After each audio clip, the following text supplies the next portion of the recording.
In 2009, the idea of a Canada BIM Council was developed between three people, and a fourth shortly joined us.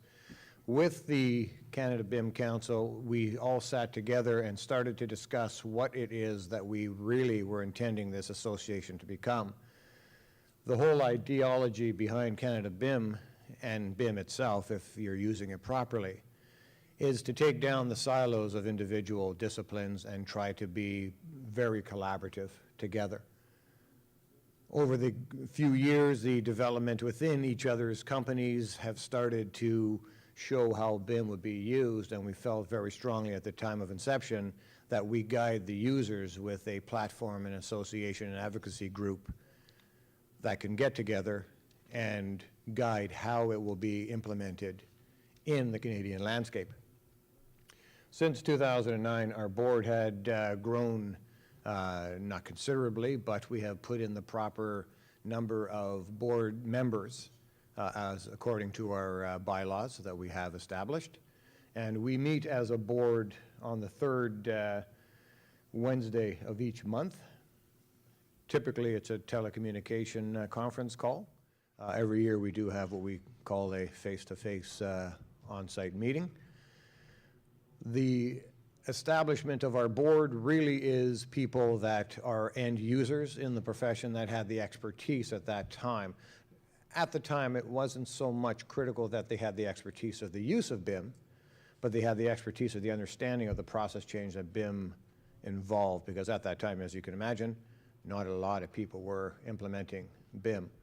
So our board represents a pretty broad-based board of end users. We have Ian Trudeau from, Intuitive, now Structural Engineering.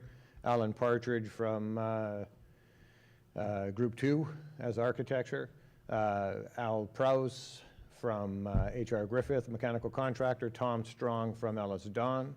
And Dan Nufriglies from PCL, again, General Contracting. We do have Dr. Amin Hamad from Concordia University as our education advisor. And our board will be changing. Our board, as you'll find out today, will add a new member. So as we grow, as we're young and we're growing, we are trying to adapt and face the needs of the Canadian industry. I'm not going to go into the owner-operators and the whole, acronyms of who we're trying to incorporate in here.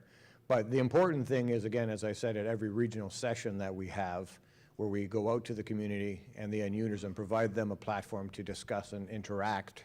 That's how we are investing your money into CanBIM, is to go out and talk, meet, create subcommittees, create a platform of interaction so that you feel that you're getting the value. And from what we're understanding from our membership, they are feeling that the value is being added and well asserted.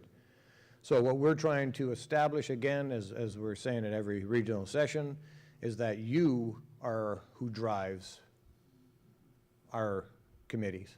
You are who drives Canada BIM Council.